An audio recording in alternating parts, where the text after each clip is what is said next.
আল্লাহ চাইতে সর্বোত্তম পরিকল্পনা নেই কেউ নাই, মারা গেছে। অফিসিয়ালি ঘোষণা, হ্যাঁ অফিসিয়ালি। ইন্না লিল্লাহি ওয়া ইন্না ইলাইহি রাজিউন। ও দয়ার মালিক, আয় আল্লাহ, হাদিয়ে সুখ সন্তপ্ত পরিবারে তোমার হাতে দিলাম, তুমি জিম্মাদার হয়ে যাও আল্লাহ। আয় আল্লাহ, সন্তানটারে তোমার হাতে দিয়ে দিলাম, তুমি জামিন হয়ে যাও আল্লাহ। সন্তান বাবা বাবা বলে চিল্লাবে, কিন্তু বাবা পাবে না। বড় হলে ভাববে রে বাবা আমার কই গেছে, বাবার নাম ধরে কান্না করবে। আয় রাব্বে কারীম, সবির বানাইও, ধৈর্য ধারণ করার মতো তৌফিক দিও।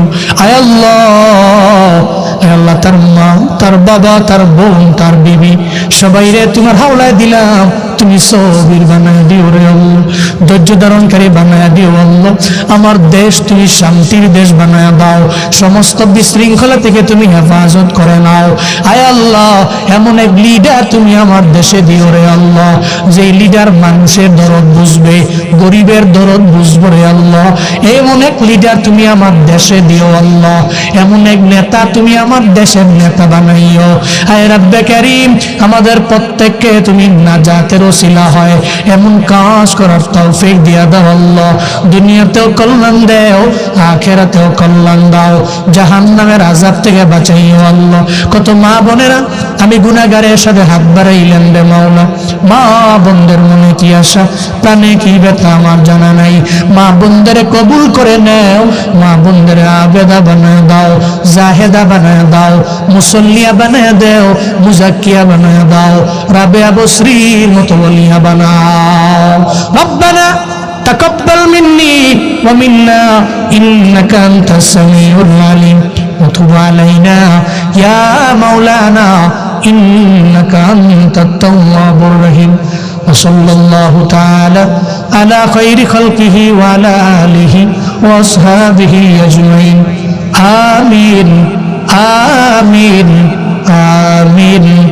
وارحمنا معهم واجعل آخر كلامنا عند الموت لا إله إلا الله محمد رسول الله। আল্লাহ চাইতে সর্বোত্তম পরিকল্পনা নেই কেউ নাই, মারা গেছে। অফিসিয়ালি ঘোষণা, হ্যাঁ অফিসিয়ালি। ইন্না লিল্লাহি ওয়া ইন্না ইলাইহি রাজিউন। আমরা একজন কিংবদন্তি হারালাম, হাদি ভাই। এতদিন তো আমরা জানতাম যে অফিসিয়ালি কোনো ঘোষণা নাই, তবে এখন অফিসিয়ালি ঘোষণা, ওসমান হাদি ভাই দুনিয়া থেকে বিদায় নিয়েছেন। আল্লাহ পাক তার জিন্দেগীর সমস্ত গুনাহগুলোকে মাফ করে, আল্লাহ তার জিন্দেগীর সমস্ত গুনাহগুলোকে মাফ করে আল্লাহ তাকে একজন আউলিয়ায়ে কেরাম যারা এদের অধীনস্থ করে, যারা দেশের জন্য লড়ছেন, দোষীর জন্য লড়েছেন, আল্লাহ এই মানুষগুলোকে মাফ করে জান্নাতুল ফিরদাউসের আলা মাকাম বানিয়ে দেন। সকলে চিল্লায় পড়েন আমিন। লিল্লাহি মা ফিস সামাওয়াতি ওয়া মা ফিল আরদ وَإِن تُبْدُوا مَا فِي أَنفُسِكُمْ أَوْ تُخْفُوهُ يُحَاسِبْكُم بِهِ اللَّهُ فَيَغْفِرُ لِمَن يَشَاءُ وَيُعَذِّبُ مَن يَشَاءُ وَاللَّهُ عَلَى كُلِّ شَيْءٍ قَدِيرٌ।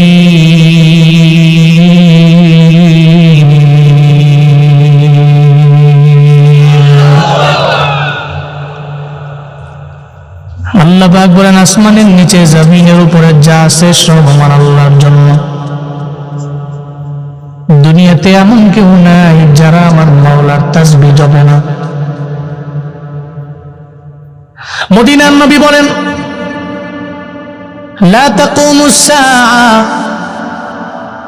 আইয়ুকালা ফিল আরদি আল্লাহ আল্লাহ।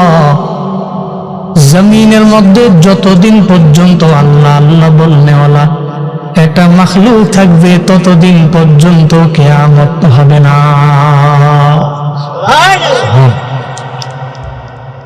সবাই তো আল্লাহরে চিনে, আল্লাহরে মানে, মাওলার তাসবিহ জপে, একটা নদীর মাছ, ওই নদীর মাছ দেখবেন তাসবিহ জপে আমার আল্লাহ। এটা আমরা জানি না, বুঝি না, কিন্তু আম্বিয়ারা ঠিকই বুঝতো। আপনার বাড়ির খোয়ারের মধ্যে যে মুরগিটা, ওই মুরগিও তো ফজরের নামাজের সময় ওইটা কুকুরুত বইলা আপনারে স্মরণ করায়, হাই মনিব তুমি ওইটা ফজরের নামাজের মধ্যে যাও। এটা আমরা বুঝি না, কিন্তু ওই মুরগি ফজরের নামাজের ওটার সময় যে কুকুরুত বলে, কি বলে? আমার মাওলা তাসবিহ জপে, আমার মাওলার গুণগান গায়। এটা খোয়ারের মুরগি গুণগান গায় আমার আল্লাহর। জঙ্গলের একটা প্রাণী গুণকীর্তন করে আমার আল্লাহর। কিন্তু কপাল পুরা বান্দা, যেই বান্দারে আমার আল্লাহ বড় মায়া করে বানাইলেন, 3টা-4টা পর্যন্ত আরামের বিছানার মধ্যে ঘুমাইয়া ফজরের নামাজের আগে 2 ঘন্টা আগে আরো মজার ঘুম দেয়। ঠান্ডার দিনে ফজর পড়ে না, 8টা বাজে ঘুম থেকে জাগে। আল্লাহ কয় মুয়াজ্জিনের মাধ্যমে তোরে আমি আল্লাহ 12 বার ডাকি, নামাজের দরওয়াজা তোর জন্য ওপেন আছে, মসজিদের মধ্যে আয় না, কিন্তু ও যায় না। কিন্তু আল্লাহ কয় এরপরে আমি আল্লাহ তোরে খাওয়াই। বান্দারে, সব তো আমি আল্লাহর জন্য, আমি আল্লাহর বানানো, কারণ আসমানের নিচে জমিনের উপরে যা আছে সব আমার আল্লাহর জন্যই কাজ করে, সব আমার আল্লাহ তাসবিহ জপে, সবাই রবের গুণকীর্তন করে। আল্লাহ সূরা বাকারার 284 নম্বর আয়াতে এটাই জানায়া দিলেন, লিল্লাহি মা ফিস সামাওয়াতি ওয়া মা ফিল আরদ ওয়া ইন তুবদু মা ফি আনফুসিকুম আও তুকফুহু ইউহাসিবকুম বিহিল্লাহ। চিল্লা জোরে করে পড়েন আল্লাহু আকবার। আল্লাহ পাক বলেন, আসমানের নিচে জমিনের উপরে যা আছে সব আমি মাওলার জন্য, সবাই তো মাওলার জন্য কাজ করে, কারণ সবাই জানে মালিক আমার আল্লাহ, খালিক আমার আল্লাহ, আমার রিজিক দেয় আমার আল্লাহ। অন্যান্য মাখলুকেরা রিজিক খেয়ে আমার মাওলার গুণকীর্তন করে, কিন্তু আমরা রবের পক্ষ থেকে রিজিক পেয়ে তো আল্লাহরে ভুইলা গেলাম। আল্লাহ কয় যদি তুমি নেক আমলের লাইনে আগে যাইতে পারো মালিকের মাইনা, তাহলে ফায়দা আছে রে বান্দা। ওয়া ইন তুবদু মা ফি আনফুসিকুম আও তুখফুহু ইউহাসিবকুম বিহিল্লাহ। আল্লাহ কয় যদি তোমার অন্তরের মধ্যে তুমি যা গোপন রাখো আর যে গুনাহ প্রকাশ্যে করো, সব বিষয়ের তোমাদের থেকে হিসাব নেবে। আল্লাহর দরবারে হিসাব দেওয়া লাগবে কি লাগবে না? দুনিয়াতে কবিরা গুনাহ করো, রবের দরবারে জবাবদিহিতার কাঠগড়ায় দাঁড়ানো লাগবে।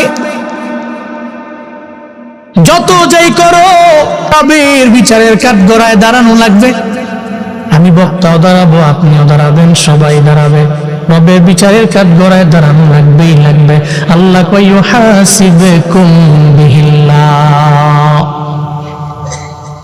ফামান ইয়ামাল মিসকালা যাররাতিন খায়রান ইয়ারা ওয়া মান ইয়ামাল মিসকালা যাররাতিন শাররান ইয়ারা। আল্লাহ কয় বিন্দু মাত্র পরিমাণ নেক আমল করেছো, সব নেক আমল রবের বিচারের কাঠগড়ায় বান্দা তুমি অন্য থেকে অন্য পরিমাণ দেখতে পাবা, যাররা পরিমাণ তোমার দেখায় দেওয়া হবে। শুধু তাই না, ওয়া মান ইয়ামাল মিসকালা যাররাতিন শাররান ইয়ারা। তুমি যত গুনাহ করলা, যাররা থেকে যাররা পরিমাণ গুনাহ, ওই গুনাহের ব্যাপারেও আল্লাহর দরবারে তোমার দেখানো হবে, জবাবদিহিতার কাঠগড়ায় দাঁড় করানো হবে। আল্লাহ কয় সর্বময় ক্ষমতার মালিক আমি আল্লাহ। এরপরে আয়াতের মধ্যাংশের মধ্যে আল্লাহ পাক এতটুকুই জানায়, ও বান্দা আমি আল্লাহর কতটুকু পাওয়ার জানি। ফায়াগফিরু লিমান ইয়াশাউ ওয়া ইউআযযিবু মান ইয়াশা। আল্লাহ যারে চায় তার জিন্দেগীর গুনাহগুলোরে মাফ কইরা আমার আল্লাহ জান্নাতে দিয়ে দেয়। ফায়াগফিরু লিমান ইয়াশা, আল্লাহ যারে চায় তারে মাফ করে দেয়। ওয়া ইউআযযিবু মান ইয়াশা, আল্লাহ যারে চায় না তারে আযাবের মধ্যে গ্রেফতার করে। বান্দা বলেন না, নাটোরের সদরের বারুহাটের মুসলমানেরা আমায় বলেন না, আল্লাহ যদি কাউরে মাফ করে জান্নাতে দেয়, আবার যদি মাফ না করে জাহান্নামে দেয়, আমার আল্লাহর কারো দরবার থেকে কোনো পারমিশন নেওয়া লাগবে নাকি? কারণ সর্বময় ক্ষমতার মালিক কে? আরো জোরে চিল্লায় বলেন কি? উনি তো আল্লাহু আকবার, মিন কুল্লি শাইইন, সব কিছু থেকে বড় কে? আল্লাহর পারমিশন নেওয়া লাগে না, অনুমতি নেওয়া লাগে না আমার আল্লাহ। আল্লাহ কয় তুই আমার দরবারে আসতে দেরি, আমি আল্লাহ তোরে মাফ কইরা জান্নাতের মালিক বানাইতে দেরি করব না। যদি গাদ্দারি করে আগাও, গাদ্দারি করে আগাইলে আমি আল্লাহ তোরে দেখতে পারি না, কারণ গাদ্দারদের স্থান আমার আল্লাহর কাছে নাই। যারা গাদ্দারি করছে এদের পরিণতিও জমিনের মধ্যে ভালো হয়েছে নাকি? হ্যাঁ, যেমন ফেরাউন আর মূসা, দুইজনের কাহিনী কোরআনের মধ্যে আছে না নাই? কথা বলে না, আছে না নাই? কোরআনের মধ্যে আছে ফেরাউন আর মূসার কাহিনী। এই হঠাৎ করে একদিন হযরতে ওমর দাঁড়াইয়া, একটা ইহুদি হযরতে ওমরের সামনে গিয়ে হাজির হইল আর বলল, ওমর আমি তোমারে 3টা প্রশ্ন করব, এই 3টা সওয়ালের জবাব যদি তুমি দাও তাহলে আমি কালেমা পড়ে এই মুহূর্তে মুসলমান হয়ে যাব। হযরতে ওমরের দরবারে যা কয়, যদি তুমি 3টা সওয়ালের জবাব দিতে পারো তাহলে তোমার হাতে এখনই আমি কালেমা পড়ে মুসলমান হয়ে যাব। ওমর কয়, তুমি আমায় বলো, তোমার মনের 3টা প্রশ্ন তুমি আমায় বলো।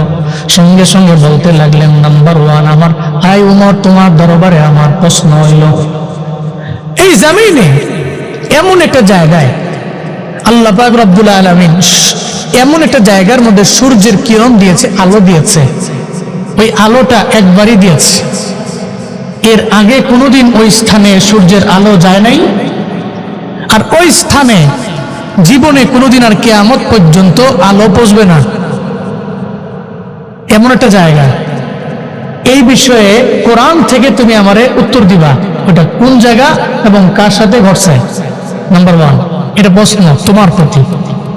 2 নাম্বার, যমজ 2 ভাই একসাথে জন্মগ্রহণ করছে, আবার একসাথেই মারা গেছে। যমজ ভাই একসাথে দুনিয়া আইছে, একসাথে দুনিয়া ত্যাগ করেছে, কিন্তু বয়সে 2 জনের ডিফারেন্স হয়েছে 100 বছর। এই 2 জন কে এবং কেন এমন হলো, এই জবাব দিলাম। 3 নাম্বার ওমর, 3 নাম্বার প্রশ্ন হইল, একটা মৃত মুর্দা, একটা মৃত ব্যক্তি, একটা মুর্দা ব্যক্তি, এই মুর্দা ব্যক্তিকে কবরের মধ্যে ঢুকানো হয়েছে, আর কবর থেকে সে বের হওয়ার জন্য টানা 40 দিন চেষ্টা করছে। একটা পর্যায়ে কবরের ভিতরে মুর্দাকে রাখতে পারে নাই, ওই মুর্দাকে সে বের করতে বাধ্য হয়েছে, মুর্দা বের হয়ে গেছে। সুবহানাল্লাহ। এটাও কোরআন থেকে তুমি যদি বর্ণনা করতে পারো, আমাকে বলতে পারো এটা কার সাথে হয়েছে, কিভাবে হয়েছে, তাহলে আমি কালেমা পড়ে এই মুহূর্তে মুসলমান হয়ে যাব। তো রাইসুল মুফাসসিরিন হযরত আব্দুল্লাহ ইবনে আব্বাস রাদিয়াল্লাহু তাআলা আনহু, ওনার বয়স তখন মাত্র 12 বছর।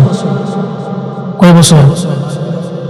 কি অনেক বড়, মাত্র 12 বছর। সমস্ত মুফাসসিরিনদের লিডার রাইসুল মুফাসসিরিন আব্দুল্লাহ ইবনে আব্বাস রাদিয়াল্লাহু তাআলা আনহু, উনি হযরত ওমরের পাশে আসলেন। এই 3টা সওয়াল উনি শুনলেন। আব্দুল্লাহ ইবনে আব্বাস বলে, জবাবগুলো আমি দিয়া দিব। হযরত ওমর বলেন, আব্দুল্লাহ, ইহুদি 3টা সওয়াল করলো, তুমি জবাব দিবার চাও, আমি জবাব দেওয়ার চাই, এই জন্যই তো ওনার নাম হলো রাইসুল মুফাসসিরিন। আব্দুল্লাহ ইবনে আব্বাস বলে, হ্যাঁ ইহুদি, তুমি 1 নম্বরে বললা এমন একটা জায়গার মধ্যে সূর্য কিরণ দিয়ে দিল, যেটা কিয়ামতের আগে এই জায়গায় দিবে না, একবারে জন্মই দিল। এটা তো কোরআনেরই বর্ণনা, কোরআনের মধ্যে মূসা এবং ফেরাউনের বর্ণনা আছে। যেই মূসা নবীর সাথে রাগ হইয়া ফেরাউন মুসা নবী আল্লাহ আল্লাহ বলে, ফেরাউন কয় আমি তো তোমাদের বড় আল্লাহ, কিসের আবার আল্লাহর নাম নাও? মুসা নবী কয় জীবনে কোনোদিন তোরে আল্লাহ মানতে পারি না, কারণ তোর মালিকও আমার আল্লাহ, আমার মালিকও আমার আল্লাহ। জীবনেও কোনো মাখলুককে আমরা আল্লাহ মানতে পারি না, কারণ আমাদের খালিক একজন আছে না নাই? তিনি কে? ফেরাউনের মাথা গরম, মুসার প্রতি ভয়ঙ্কর লেভেলের রাগ। এজন্য মুসা নবী অতিষ্ঠ হইয়া আল্লাহকে বললেন, ও আল্লাহ, আমি এলাকার মধ্যে থাকবো না, এই এলাকা থেকে অন্য এলাকায় চলে যাব। আল্লাহ পাক বললেন, নবী মুসা, আপনার বনি ইসরাইলের যত সদস্য আছে সবাইরে লইয়া, 12টা গোষ্ঠী আছে, লইয়া রওনা হয়ে যান, নীল নদ পার হয়ে আপনি চলে যাবেন। এবার মুসা নবী যখন বনি ইসরাইলের লোকদেরকে নিয়ে রওনা, ফেরাউন মনে মনে কয়, কই যাবি? নীল নদের কাছে গেলে ধর্ম, আজকে চুবায়া চুবায়া ডুবায়া ডুবায়া মারব। চিল্লা পড়বেন কি নাউজুবিল্লাহ। এবার মুসা নবী রওনা। ফেরাউন কয়, ও আমার দল বলেরা, রেডি থাক, আজকে মুসারে এমন ভাবে ধরবো মুসা আমাদের হাত থেকে বাঁচতে পারবে না। চতুর্দিক থেকে দাঁড়ায় রইল মুসা নবী ও ওনার সৈন্যবাহিনী নিয়ে দৌড়। আল্লাহ কয়, আমার মাওলার কুদরত, জীবনেও কোনোদিন ফেরাউন তো বুঝতে পারবে না। ফেরাউন দাঁড়াইয়া মুসা নবী তার দলবল নিয়ে যখন নীল নদের দিকে আগায়, এদিকে চতুর্পাশ দিয়ে ফেরাউনের দলবল দাঁড়ানো। ফেরাউন মনে মনে কয়, আসলেই তো আজকে মুসা নবী দইরা মাইরা ফেলবো। ততক্ষণে আমার আল্লাহ পাক রব্বুল আলামিন ফেরাউন আর তার সব দলবলদের ব্যাপারে আল্লাহ ঘুমে জানাইয়া দিল, ও নিদ্রা, ও ঘুম, এখনই ফেরাউনের ধরায় ফেল। এই নাটোরের মুসলমানেরা বলেন না, ঘুম কথা মানে কার কথা মানে? নিদ্রা কথা মানে আমার আল্লাহর, তন্দ্রা কথা মানে আমার রবির, ঝিমুনি কথা মানে আমার আল্লাহর। আল্লাহ বলে, নিদ্রা, ফেরাউনের যত দুর্বল আছে ফেরাউন সহ সবাইরে তুমি ধরে ফেলো, সঙ্গে সঙ্গে ধরে ফেললো। ঘুমাইতেছে নাক দেখা, এদিকে মুসা নবীর দল বল নিয়ে সব চলে গেছে। মুরগি এটা রাখছিল, কিন্তু মুরগিটাও তো ঠিক সময়ে মুরগিটাও এলান দেয় নাই, কুকুর উৎকু করে নাই, মুরগিও তো ঘুমায় গেছে, সবাই ঘুমায় গেছে। মুসা নবী চইলা গেল, লাফ দিয়ে ঘুম থেকে জায়গা দেখে, কই মুসার দল বলেরা কই? ফলো কর। মুসা দিক দিয়ে গেছে, ফলো কর। পায়ের ছাপ দেখতে দেখতে তাকায় দেখে নীল নদে বরাবর চলে গেছে। খাইছে ধরা, মুসায় নীল নদে গেলে নদীর মধ্যে চুবায়া চুবায়া মারতে পারবো, চল না নীল নদের দিকে দৌড়াই। মুসা নীল নদের দিকে যাবে, নীল নদের মধ্যে গিয়ে আটকায় যাবে, আমরা পেছন দিক দিয়ে দাঁড়ায় থাকবো। এদের প্রত্যেককে আজকে শিক্ষা দিব, কত ধানে কত চাল। ফেরাউন তার দলবল নিয়ে আগায়, ওদিকে মুসা পয়গম্বর তার সব দলবল নিয়ে যখন নীল নদের সামনে দাঁড়াইয়া, এবার মুসা নবী কয়, আল্লাহ গো, এবার নীল নদ আমি কেমনে পার হবো?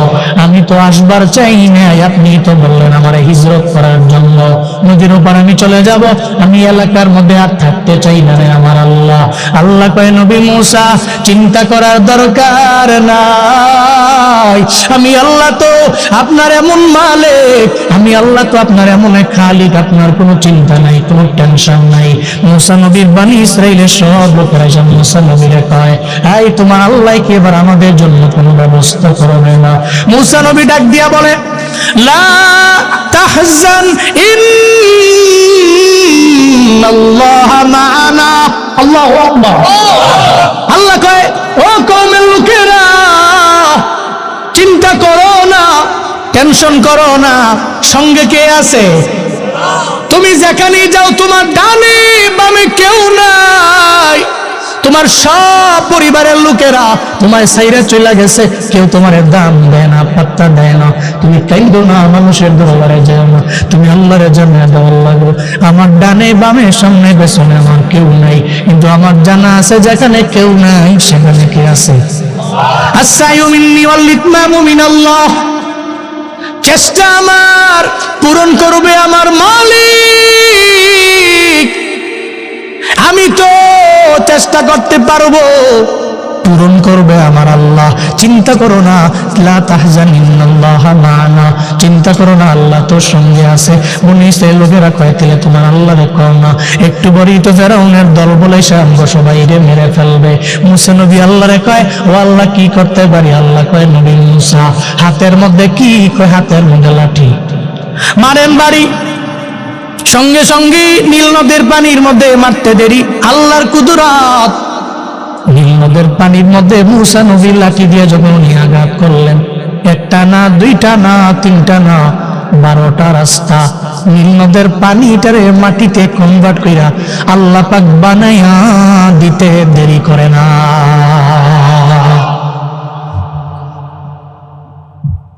কয়টা রাস্তা? রাস্তা হয়ে গেল 12টা।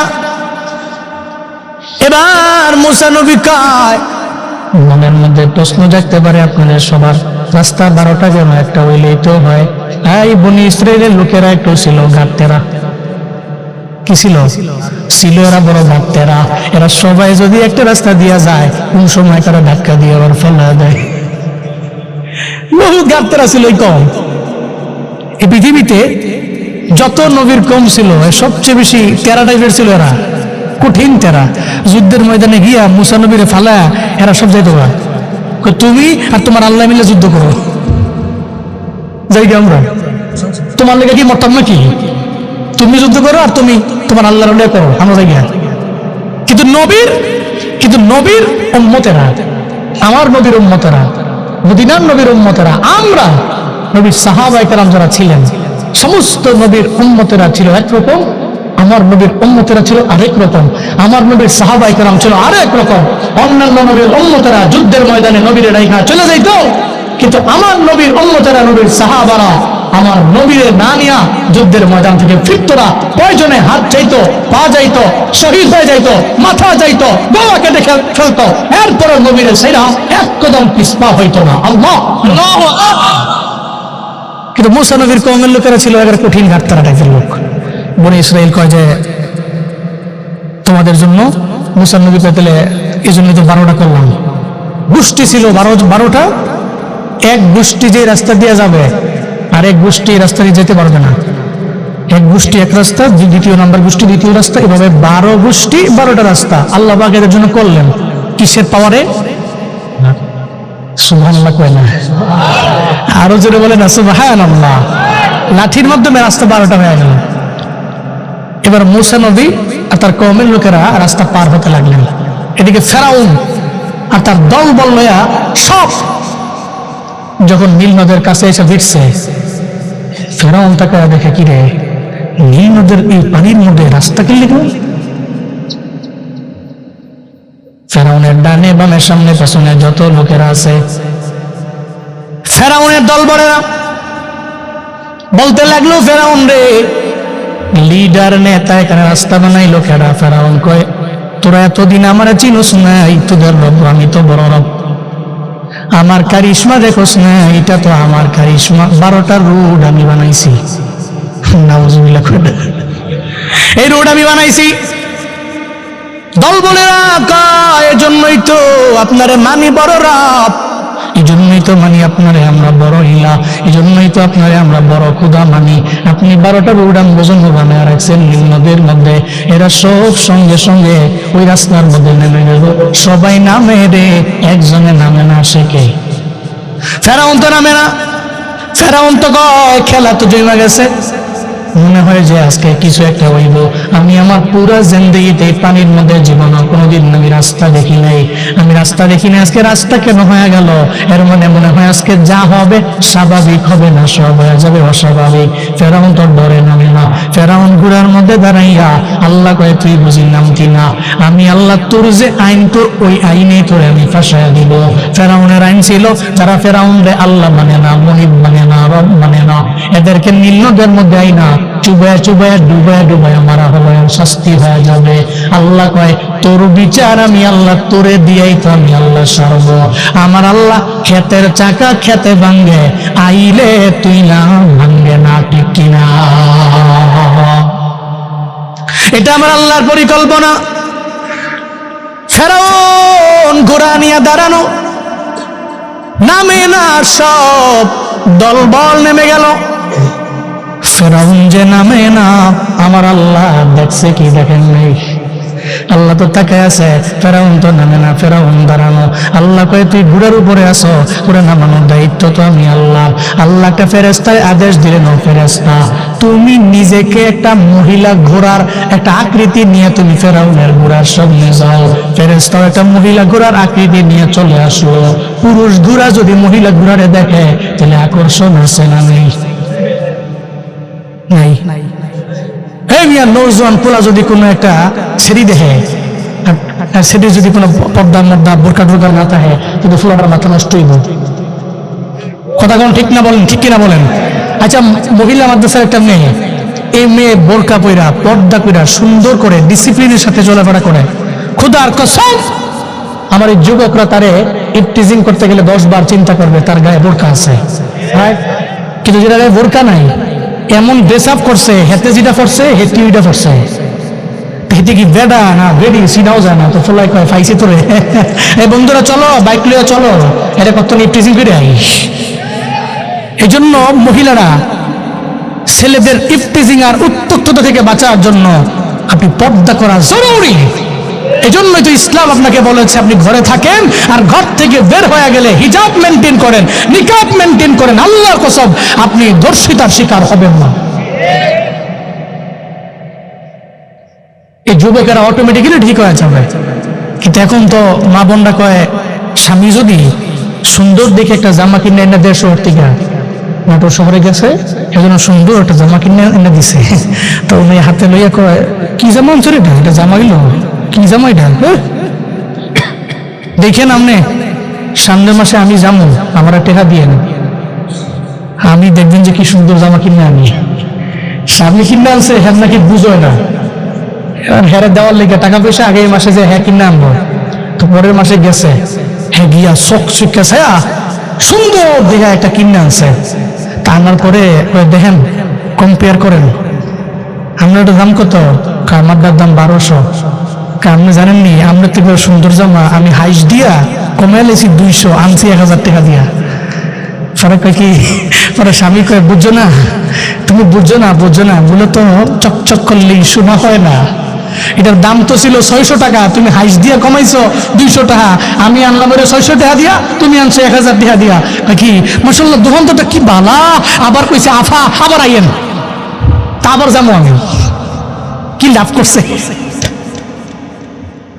আমাকে মা বোনেরা মনে করে খুব চালাক আমরা, কিন্তু দোকানদারও মনে মনে চিন্তা করে এসব বেড়াই বুড়াই দাওয়ান দরকার নাই, খালি মহিলা আয়ু, ব্যবসা বাণিজ্য মোটামুটি ভালোই হইব। কারণ পুরুষেরা তো কষ্ট করে টাকা পয়সা কামায়া, হ্যাঁ 40 বার কয়, ভাই একটা টাকা কমা, 5টা টাকা কমা, 10টা টাকা কমা। আর মহিলা ধৈর্যই কয়, দিবিনি ভাই 1000 টাকা, একটা হাইস দেয় দিয়ে লাইছে। এই জন্যই পর্দা তো শান, পর্দা মান। হয়তো ঘরে থাকবে, আর বের হইলে পর্দা সহকারে যদি মহিলা বের হয়, ঘর উন্নতি হবে, সমাজ পরিবর্তন হয়ে যাবে।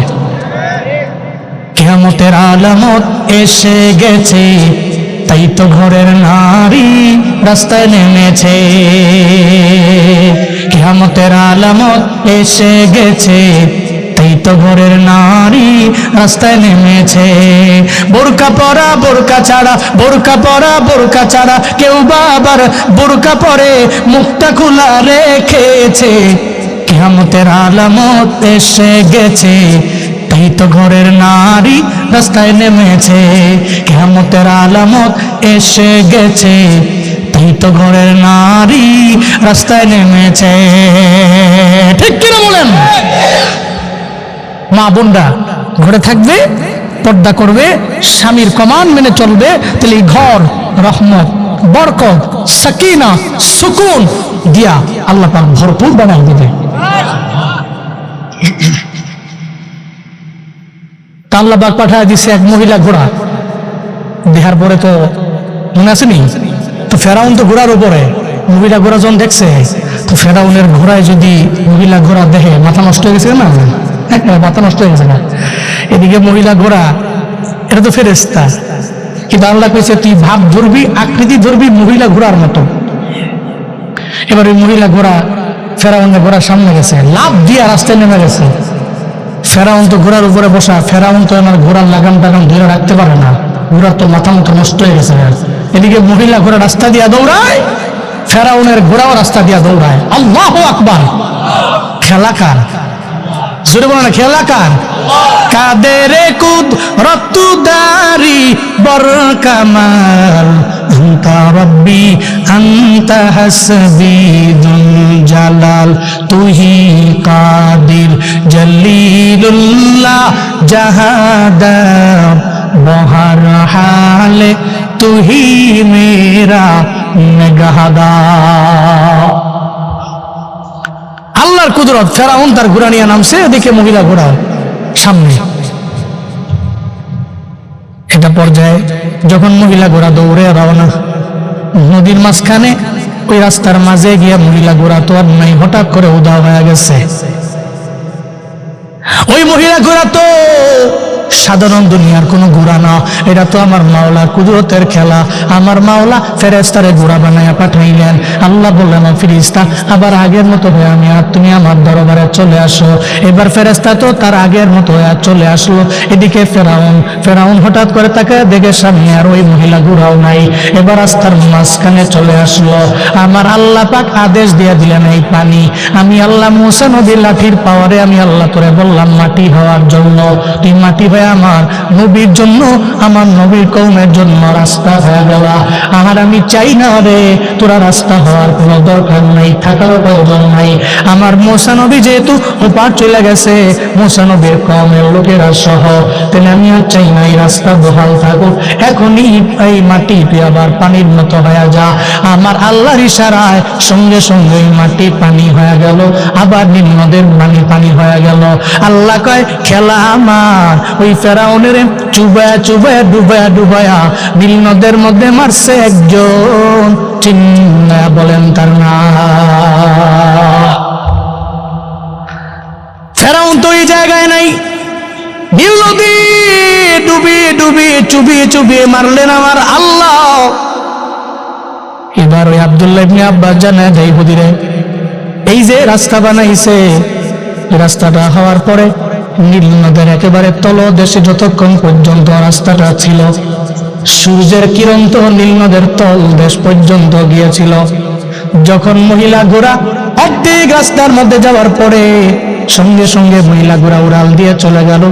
এখন তো ফেরাউন ডুবে গেল, রাস্তা তো আর নাই রে, রাস্তা তো আবার আগের মতো পানি হয়ে গেছে। এই নীল নদের পানি কিয়ামত পর্যন্ত এরকম আর জীবনেও কোনোদিন শুকাবে না। ওই যে যতটুকু সময় পর্যন্ত পাইছিল ততটুকু সূর্য আলো দিছে, নীল নদের তলদেশ পর্যন্ত আলো গেছে, কিয়ামত পর্যন্ত আর ওই স্থানে জীবনেও কোনোদিন সূর্য আলো দিতে পারবে না। চিল্লা পড়া যাবে কি মারহাবা। ইহুদি কয়, ঠিক আছে তোমার প্রশ্নের জবাব ওকে, এবার 2 নাম্বার তোমার প্রশ্নের জবাব নাও। তুমি 2 নম্বরে আমারে বললা, 2 নম্বরে যে আমারে বললা, এই ওমর তুমি আমারে বলো না যমজ 2টা ভাই এক মায়ের পেট থেকে আসলো, এটা যমজ 2টা ভাই কিন্তু একই সাথে জমিনের মধ্যে আসলো, আবার একই সাথে জমিন থেকে বিদায় নিয়ে নিল, কিন্তু 2 জনের মধ্যে 100 বছরের ডিফারেন্স কেমনে হয়ে গেল? এটাও কোরআনের মধ্যে আছে। তার হবেন না, গুনাহ করেন রবের দরবারে আসেন, 5 ওয়াক্ত নামাজ আপনি কামাই করবেন না, রমজানের রোজাগুলো রাখবেন, নেক আমলের লাইনে আগে যাবেন, জীবনে ওলামায়ে কেরামের বিরোধিতা করবেন না, মদ্যপানের ধারে কাছে যাবেন না, আঞ্জা দিয়া ধইরা গাঞ্জা খাবেন, আছে না নাই? আঞ্জা দিয়া ধইরা গাঞ্জা খায়, আছে না নাই? মদ্যপান আছে না নাই? সমাজে মাদক দ্রব্য সেবন আছে না নাই? এটা করা যাবে? এটা করা সওয়াব।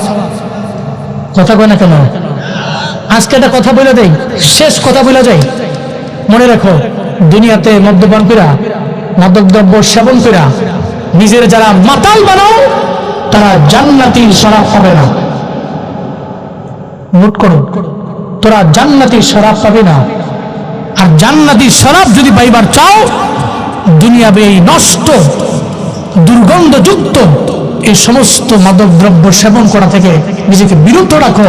খোদা কা কসম, তুই যদি দুনিয়াতে এগুলো অ্যাভয়েড করে চলতে পারো, আল্লাহ তোরে মায়া করে জান্নাতের মধ্যে নিয়ে জান্নাতি শরাব আল্লাহ তোমার হাতে ধরা দিব।